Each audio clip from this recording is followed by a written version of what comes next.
Bonjour à tous. Aujourd'hui, nous allons reprendre le fil du cours sur l'art que nous avions commencé avec vos camarades et vous-même vendredi dernier. La question qui se profilait à l'horizon des analyses que nous avions faites sur la mimésis chez Platon et chez Aristote était la question de l'art contemporain et de la transformation des pratiques artistiques à l'aube du XXe siècle, et en particulier, j'avais évoqué, il me semble, le fameux ready-made de Marcel Duchamp, hein, euh, cette question qui va effectivement transformer les réflexions sur ce que doit être une œuvre d'art, ce que c'est que la création artistique et le rapport, évidemment, entre création et imitation.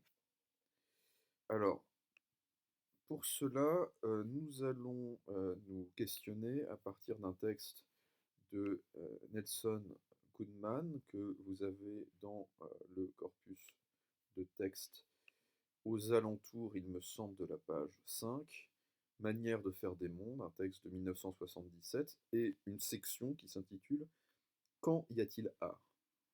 Je vais lire ce texte et le commenter au fur et à mesure. La littérature esthétique est encombrée de tentatives désespérées pour répondre à la question qu'est-ce que l'art?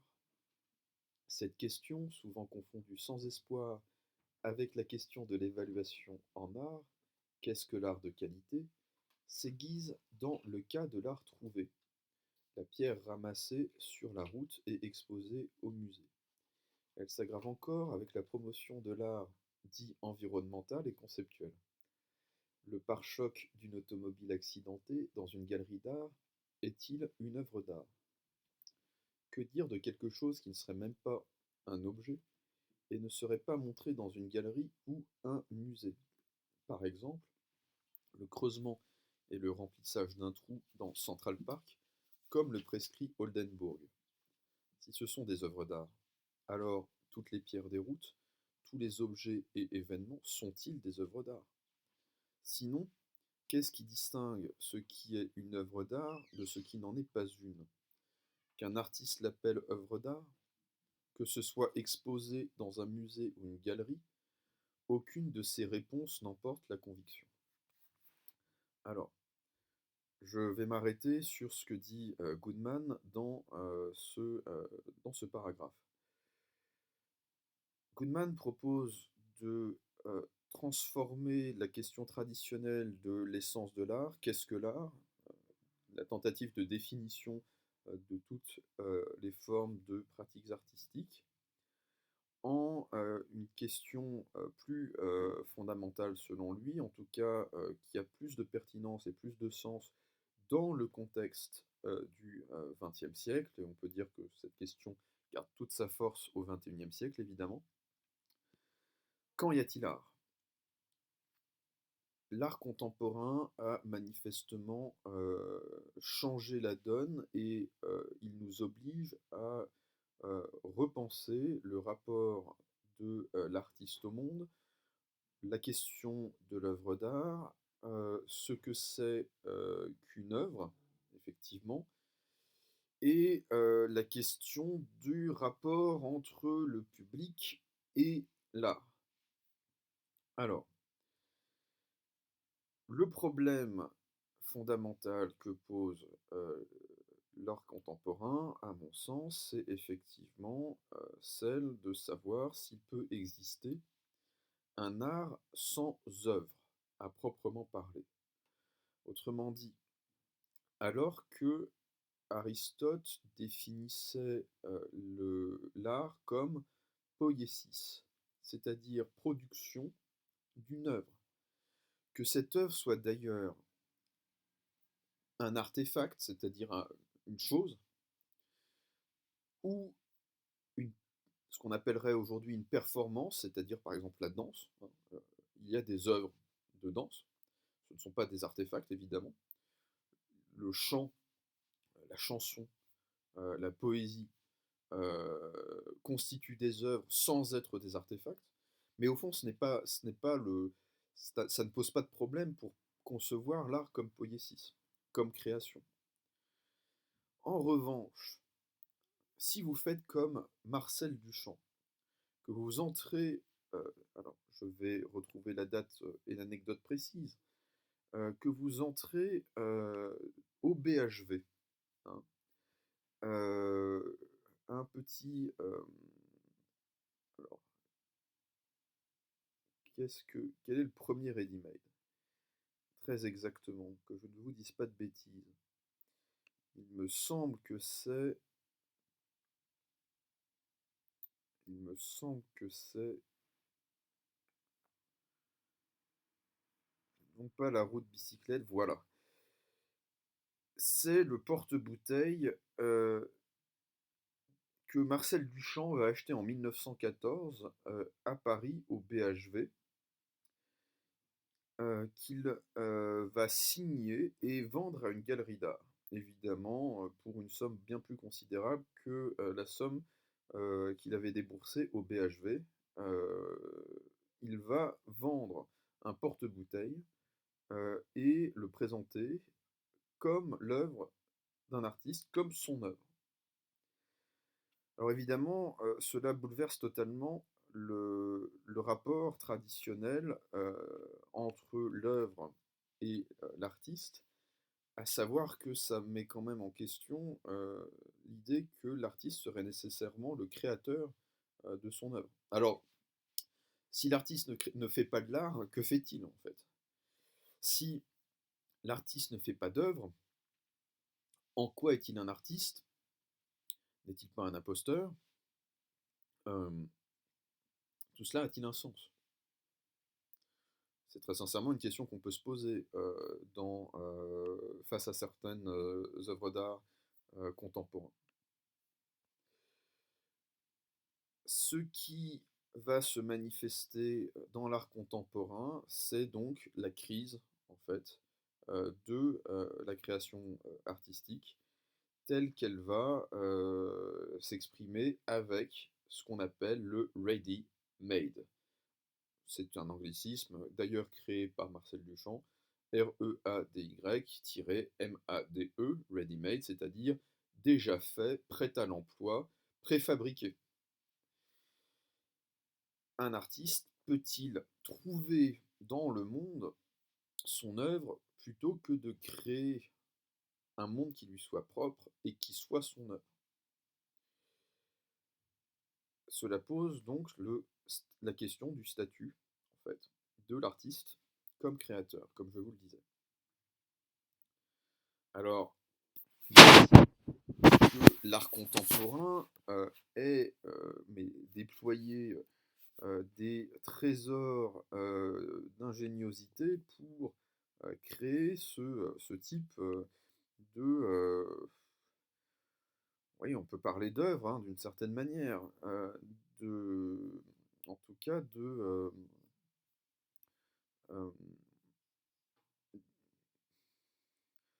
de type d'exposition.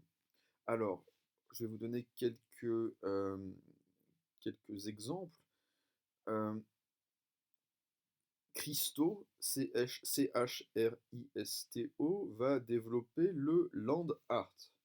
Qu'est-ce que c'est que le land art? C'est le fait de transformer de manière éphémère un paysage. Okay. C'est le fait de, par exemple, disposer, comme le fait Christo, hein, vous pouvez aller voir ça sur Google Images, euh, Christo et sa collaboratrice qui s'appelle Jeanne-Claude, c'est le fait, par exemple, de colorer des plages sur des îles en rose, hein. C'est le fait de recouvrir de bois des ponts en pierre. C'est le fait de d'étendre des voiles à travers une, une vallée. Et c'est surtout, il est célèbre pour ça, recouvrir les bâtiments publics de drap. Il avait fait ça notamment pour l'Arc de Triomphe, il me semble, et certains ponts de Paris. Bon, vous en pensez ce que vous en pensez, je n'en pense pas moins d'ailleurs. Vous avez une artiste là qui est, on va dire, beaucoup plus radicale, en tout cas beaucoup plus engagée physiquement dans ce qu'elle fait, c'est Orlan. Orlan, Orlan, qui elle va utiliser la chirurgie esthétique pour transformer son corps de manière extrême, et on pourrait dire que son corps devient véritablement son œuvre. Hein. Je vous recommande, voilà, euh, encore elle s'est beaucoup assaillie, mais je vous recommande de voir ce qu'elle faisait à une certaine époque, dans les années 90-2000. C'est très impressionnant. Euh, c'est euh, c'est véritablement porter, on va dire, la physionomie humaine par des prothèses, par des augmentations, notamment au niveau des arcades sourcilières, euh, à l'extrême. Hein, on n'est pas loin de la difformité, mais c'est une esthétique qui rappelle par exemple la peinture d'un peintre qui s'appelle Francis Bacon, ou l'iconographie d'un chanteur, peut-être le plus grand chanteur de rock de la deuxième moitié du XXe siècle, qui s'appelle David Bowie. Euh, c'est euh, c'est quand même, c'est quand même troublant. C'est-à-dire que l'artiste et l'œuvre ne font plus qu'un. Et ça, j'en avais parlé, je crois, au dernier cours, c'est ce que va examiner une philosophe, une journaliste et une philosophe qui s'appelle Aude de Kéros, qui est d'ailleurs une artiste, euh, qui va remarquer la chose suivante. Dans l'art contemporain, euh, ce qui le, c'est l'adjectif qui compte beaucoup plus que le nom, c'est-à-dire que l'art contemporain, ce n'est pas l'art d'aujourd'hui, puisqu'on fait de l'art contemporain depuis 1914, hein, depuis Marcel Duchamp. Comment comprendre le contemporain dans l'art contemporain? L'art contemporain, c'est l'art tout de suite, c'est l'art immédiatement, c'est l'art qui émane d'autorité d'un artiste. Donc, il faut comprendre le renversement qui s'est opéré dans l'art contemporain. Avec l'art contemporain, traditionnellement, traditionnellement, vous aviez euh, des peintres, des sculpteurs, des écrivains, des compositeurs qui créaient des œuvres, et c'était la postérité et le public qui euh, décidaient d'une certaine manière, c'était le jugement de l'histoire qui décidait euh, si cet artiste était un artiste ou pas. Autrement dit, il fallait parfois des décennies, voire dans certains cas un siècle, pour décider qu'un un créateur était un artiste, était un auteur, était un grand peintre, etc., etc., etc. C'est donc le public et l'histoire qui consacraient ce que c'était qu'une œuvre. Dans l'art contemporain, ce n'est pas le public qui consacre l'artiste, c'est au contraire l'artiste qui s'autoproclame artiste sans attendre le jugement de la postérité, sans attendre le jugement de l'histoire, sans attendre d'ailleurs non plus l'appréciation du public. Je pense que la fréquentation des musées d'art contemporain, et des galeries d'art contemporain, c'est peanuts, c'est ridicule par rapport, je ne sais pas moi, à la moindre exposition Léonard de Vinci, au Louvre ou à la moindre exposition, sur, les impressionnistes, au musée d'Orsay.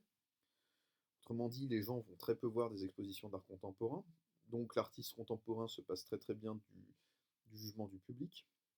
L'artiste contemporain a un marché, qui est celui de ses acheteurs, ok.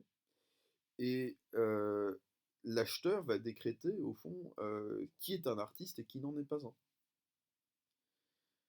Et c'est très intéressant, c'est-à-dire que à partir du moment où vous êtes un artiste, tout ce que vous faites est de l'art. C'est donc le rapport exactement inverse de celui qui existait traditionnellement dans l'art. À savoir que c'était plutôt le public et l'histoire qui vous consacraient en tant qu'artiste, et qui faisait que vous aviez une œuvre. Maintenant, on décide avant si vous êtes un artiste ou non, et ensuite tout ce que vous faites est une œuvre.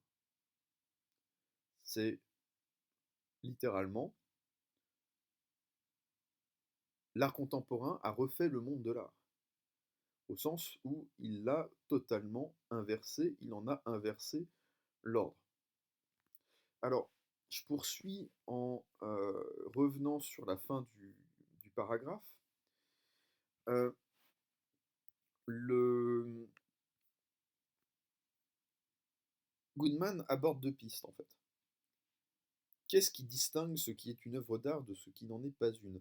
À partir du moment où l'artiste n'est plus véritablement le créateur d'une œuvre, à partir du moment où on parle d'art trouvé, c'est-à-dire, par exemple, effectivement, prendre un caillou sur le bord d'une route et l'exposer dans un musée, faire, alors ça c'est ce qui m'avait le plus amusé pendant la visite que j'avais faite avec mes parents du MoMA, c'est-à-dire le musée d'art moderne et contemporain en fait de New York.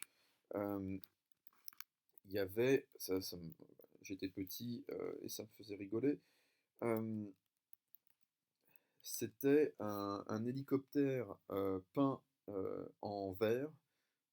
C'était un hélicoptère, alors très précisément, je vais vous en retrouver la marque. C'était un hélicoptère, on va dire, je crois que c'était utilisé en particulier pour les opérations de sauvetage.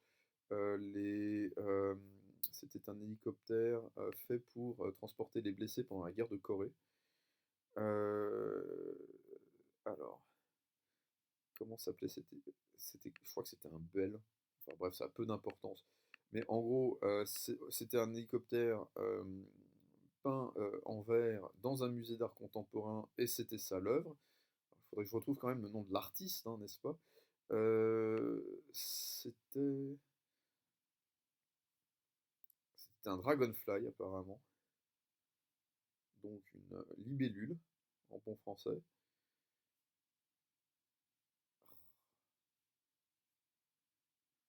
Bon, je ne retrouve pas ça à l'instant. Je le. euh, ça ne va pas prendre plus de 2 minutes, vous inquiétez pas. Ta, ta, ta, ta. Ouais, bah alors personne ne sait qui l'a fait. C'est magnifique. Euh, c'est. Bah alors là, si vous voulez, est-ce que peindre en vert un hélicoptère suffit de faire de vous un artiste? C'est un petit peu la question. Euh, voilà, c'est un hélicoptère Bell 47D1 qui date de 1945, donc de la fin de la Seconde Guerre mondiale. Je pense qu'il n'a jamais vu le théâtre des opérations. Il a été utilisé pendant la guerre de Corée. Euh, alors, je vous recommande d'ailleurs un article de Télérama sur le MoMA qui s'appelle En images, comment le MoMA a inventé le musée moderne. Hein. Euh, C'est-à-dire, il faut quand même le dire, le musée dans lequel personne n'allait. Ça, c'était quand même un souvenir extraordinairement marquant. Vous avez deux grands musées à New York. Vous avez le Met, qui est l'équivalent du Louvre en fait, hein, et vous avez le MoMA. Le MoMA est vide, hein. Le Guggenheim, qui est aussi une galerie, enfin plutôt un musée d'art contemporain, est vide. Le Met est plein, hein, parce que les gens veulent voir Monet et ils ne veulent pas voir Damien Hirst. Euh, Manifestement, euh, ce qui fait l'artiste aujourd'hui n'est pas l'engouement du public. Donc je reviens sur la fin du paragraphe, excusez-moi. Euh, Sinon, qu'est-ce qui distingue ce qui est une œuvre d'art de ce qui n'en est pas une?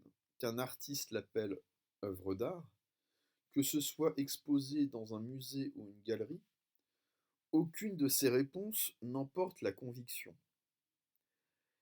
Et pourtant, et pourtant, euh, répondrai-je à Nelson Goodman, c'est-à-dire qu'on peut très bien penser qu'aujourd'hui, euh, l'art contemporain connaît une crise du fait que c'est essentiellement une opération nominaliste.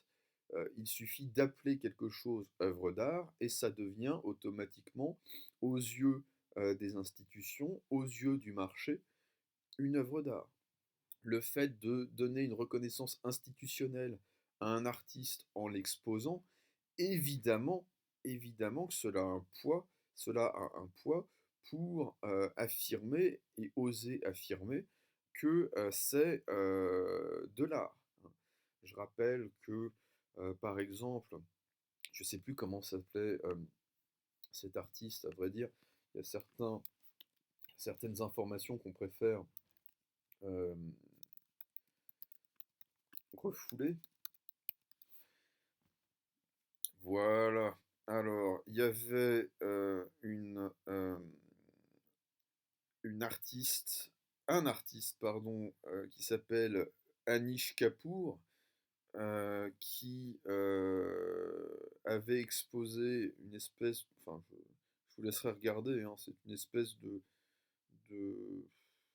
comment dire, de cornet, euh, de cornet acoustique qui s'intitulait, hein, cette œuvre s'intitulait Le vagin de la reine, hein. Donc ça défigurait allègrement le, le, le jardin de Versailles, hein, le jardin à la française. Et évidemment, ah, le public avait assez peu goûté cette affaire-là, au point que l'œuvre avait été, enfin l'œuvre, je mets des guillemets à œuvre, avait été dégradée.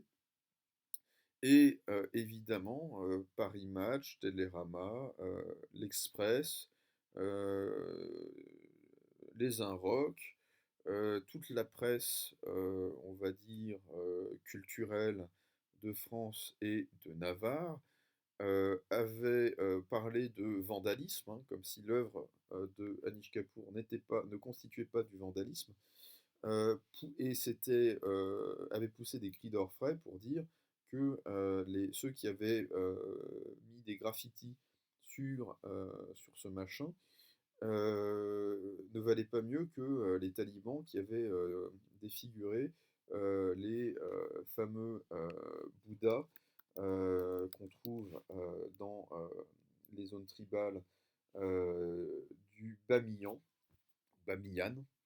en Afghanistan. Donc effectivement, vouloir taguer une œuvre d'art contemporain qui est, enfin, si vous voulez, qui défigure de manière ostensible la perspective d'un jardin à la française, ça revient à être un taliban aux yeux d'une certaine presse. Et j'imagine effectivement que euh, pour ce milieu culturel-là, c'est effectivement le cas. Alors, la violence, en fait, que peuvent représenter certaines réactions à l'art contemporain, il faut comprendre quand même que c'est le pendant d'un conservatisme extraordinairement fort de ce milieu de l'art contemporain. C'est un milieu qui, si vous voulez, est le plus élitiste qui soit, où règne le plus grand entre-soi, où le public n'est pas facilement admis parce que ça coûte très très cher d'aller à ce type d'exposition. Généralement, il faut vraiment vous l'imposer, c'est-à-dire que ce sont des œuvres qui vont être exposées, grâce à l'argent du contribuable d'ailleurs, dans des lieux d'une beauté parfaitement classique, et on vous impose cela, et sans vous demander votre avis, si vous voulez. Donc, il est cocasse, c'est le moins qu'on puisse dire, qu'on reproche au public de réagir assez violemment à des œuvres qu'ils n'ont pas envie de voir, puisque s'il avait envie de le voir, bah, tout simplement, il le verrait, et les musées d'art contemporain, je ne parle pas d'art moderne, hein, mais d'art contemporain seraient pleins à craquer, hors période de Covid. euh, et ce n'est pas le cas. Et ce n'est pas le cas. Alors, les questions que pose donc Goodman sont de bonnes questions. Le problème, c'est que il ne veut pas totalement y répondre, et nous allons voir que ça va finir par dans le texte. Je poursuis la lecture du texte. Alors,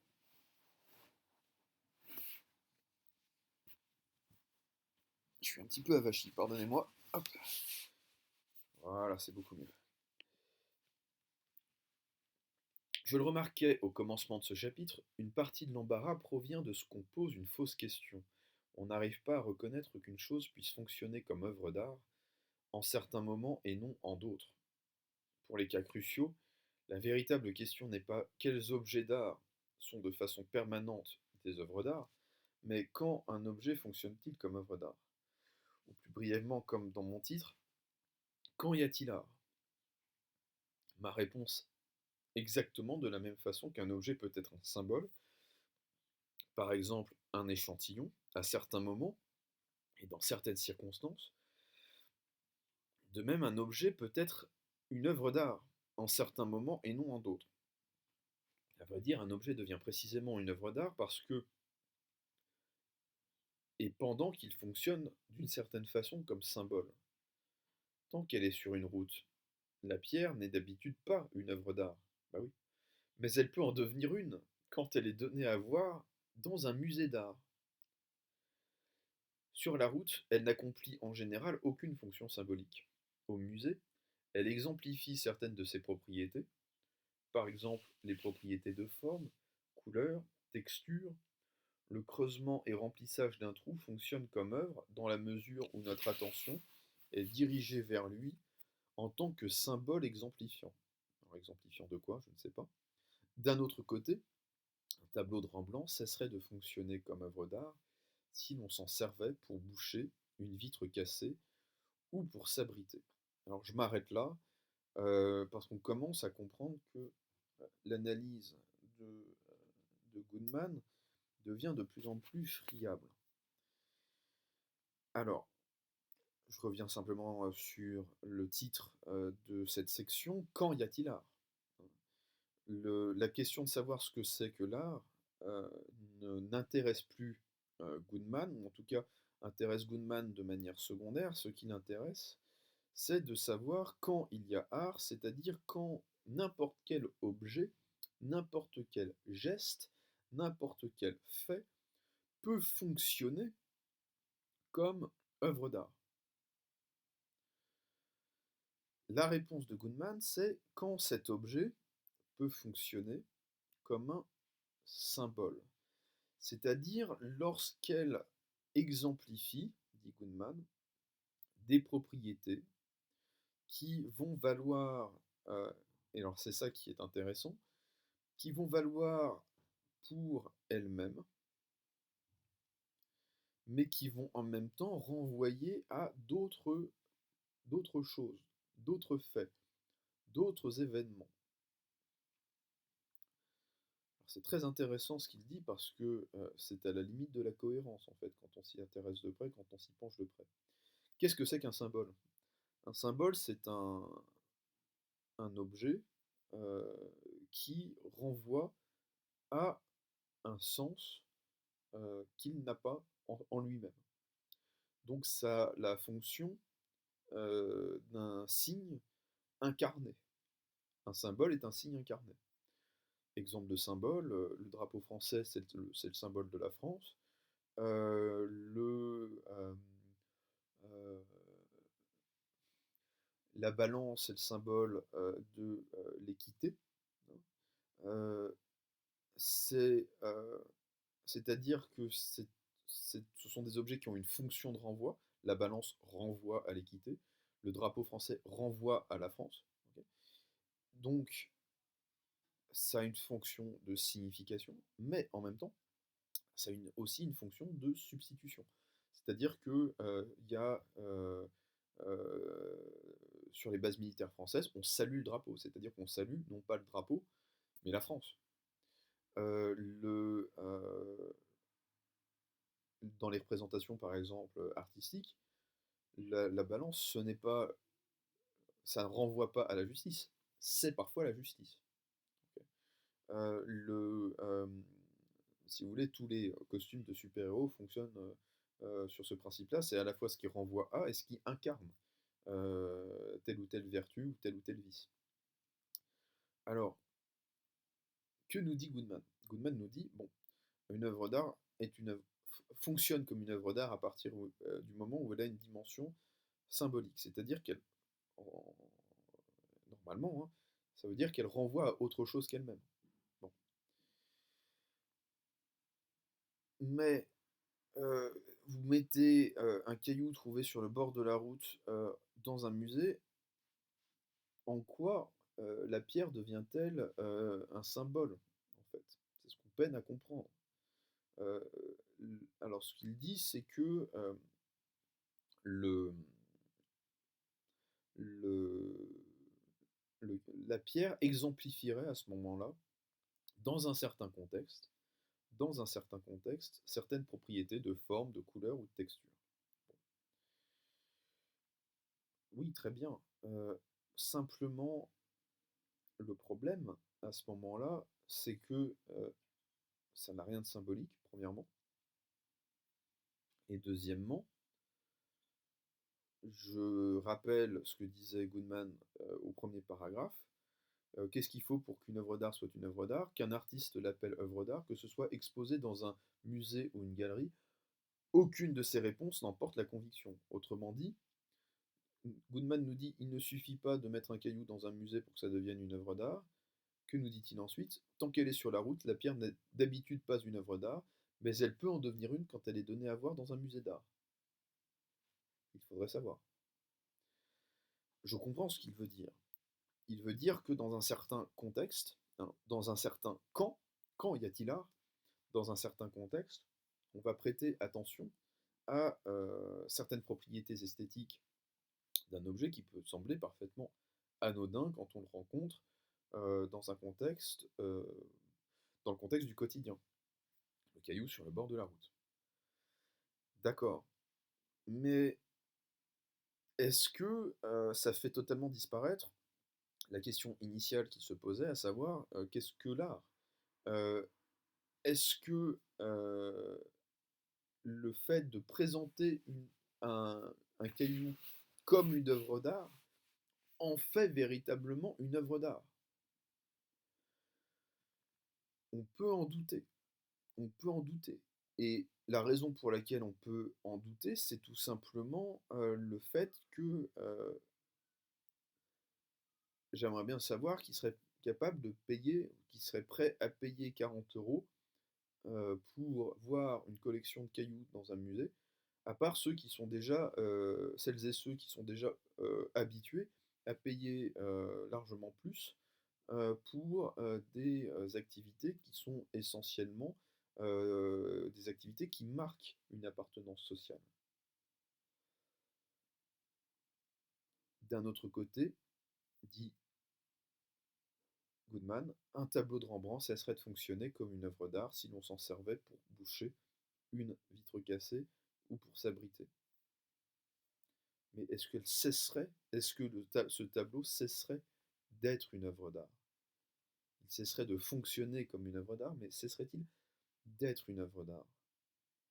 C'est la question à laquelle euh, Goodman est bien contraint de répondre dans le dernier paragraphe du texte. Peut-être est-ce exagérer le fait ou parler de façon elliptique de dire qu'un objet est de l'art quand est seulement quand il fonctionne symboliquement. Bah oui, en fait, c'est très exagéré. Le tableau de Rembrandt demeure une œuvre d'art, merci, comme il demeure un tableau, alors même qu'il fonctionne comme abri. Et la pierre de la route ne peut pas, au sens strict, devenir de l'art en fonctionnant comme art. De façon similaire, une chaise reste une chaise, même si on ne s'assied jamais dessus. Et une boîte d'emballage reste une boîte d'emballage, même si on ne l'utilise jamais que pour s'asseoir dessus. Alors ça, je crois que c'est une référence à une autre exposition que j'avais vue au MoMA, où vous aviez des espèces de caisses en bois euh, disposées par terre, si vous voulez. J'avais eu le malheur de m'asseoir dessus parce que je pensais que c'était si vous voulez, un cube pour s'asseoir, hein, comme il peut y en avoir dans certains musées. Et le gardien, euh, l'employé qui était chargé de surveiller la salle avait hurlé, il avait engueulé ma mère en disant mais vous vous rendez pas compte, ou plutôt votre enfant ne se rend pas compte qu'il s'agit d'une œuvre d'art. Comment aurais-je pu le savoir? Dire ce que fait l'art n'est pas dire ce qu'est l'art. Mais je suggère de dire que ce que fait l'art nous intéresse tout particulièrement et au premier chef. Alors, il y a beaucoup de choses à dire. Premièrement, euh, on ne peut pas lire ce paragraphe autrement que comme une gigantesque concession que Goodman fait à la question de qu'est-ce que l'art, au fond, à la question de savoir ce que c'est que l'art. Le tableau de Rembrandt demeure une œuvre d'art, hein, même s'il sert à confectionner un abri, même s'il sert à boucher un trou. Le tableau de Rembrandt, c'est de l'art. La pierre de la route ne peut, au sens strict, devenir de l'art en fonctionnant comme art. Autrement dit, autrement dit, l'art ne peut pas faire du caillou une œuvre d'art, alors que dans un monde où le regard esthétique aurait totalement disparu, où les musées auraient totalement disparu, où on va dire toute dimension sociale de l'art aurait disparu, un tableau de Rembrandt resterait un tableau de Rembrandt et une œuvre d'art. Autrement dit, on ne peut pas être totalement nominaliste sur ces questions-là. Le réel, hein, je ne sais plus qui disait cela, je crois que c'est un auteur américain de science-fiction qui s'appelle Philip K. Dick. Euh, le réel, c'est ce qui revient toujours, même quand on a cessé d'y croire. Euh, un certain art contemporain a cessé de croire au réel, mais le problème, c'est que le réel revient comme un boomerang. À savoir que vous oubliez un petit peu le caillou dans un musée, ça redevient un caillou très rapidement, et en fait, ça n'a jamais été une œuvre d'art. Vous oubliez un Rembrandt au fin fond d'un grenier, vous le redécouvrez 3 siècles plus tard, ça n'a jamais cessé d'être une œuvre d'art. Et donc, dire ce que fait l'art n'est pas dire ce qu'est l'art, merci Goodman, mais je suggère de dire que ce que fait l'art nous intéresse tout particulièrement et au premier chef. On peut se poser la question de savoir pourquoi. Au fond, la question de savoir ce que fait l'art est-elle si intéressante que cela?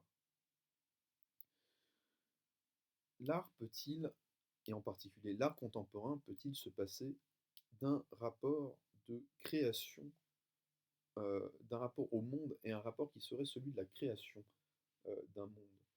Peut-il se contenter de décréter ce que c'est qu'une œuvre d'art au mépris de la réalité, au mépris du beau, au mépris du sens?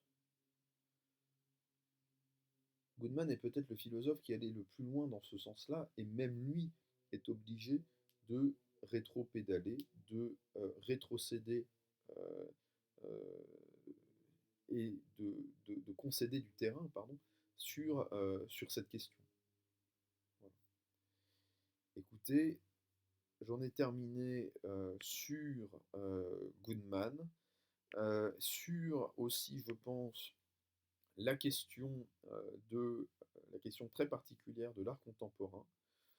Quelques recommandations bibliographiques, hein, si, si le sujet vous intéresse, si vous voulez en parler de manière construite et nuancée, je vous recommande l'ouvrage de mon camarade Benjamin Oliven qui s'intitule L'autre art contemporain, vrais artistes et fausses valeurs, qui est on va dire, une analyse euh, socio-économique de ce que c'est que l'art contemporain. Alors Benjamin, mon pote Benjamin, ce n'est pas un spécialiste de l'art contemporain, mais en revanche c'est euh, un amateur averti.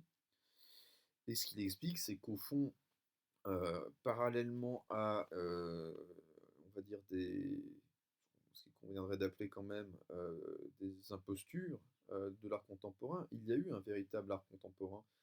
Mais alors, c'est peut-être le terme de contemporain qui peut me gêner. Il y a eu, en tout cas, un autre XXe siècle artistique, fait de vrais artistes, fait de véritables créateurs qui ont su exprimer leur rapport au monde dans leurs œuvres.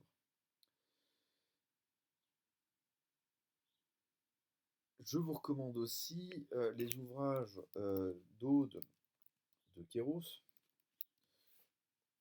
et en particulier cet ouvrage qui s'intitule L'art caché.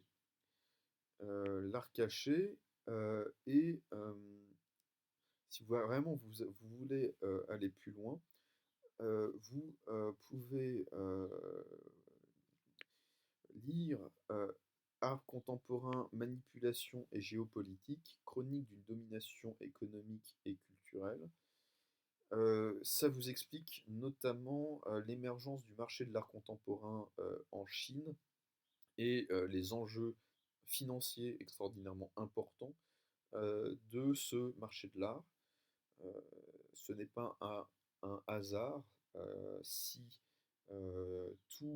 toutes les grandes fortunes françaises, toutes les grandes fortunes américaines, toutes les grandes fortunes chinoises, toutes les grandes fortunes saoudiennes, enfin du Golfe de manière générale, etc., etc., investissent beaucoup plus, si vous voulez, dans l'art contemporain que dans l'or. Euh, la question, l'enjeu est de savoir pourquoi. Voilà, écoutez, je vous remercie pour votre attention et je vous dis à très bientôt pour la suite du cours sur l'art.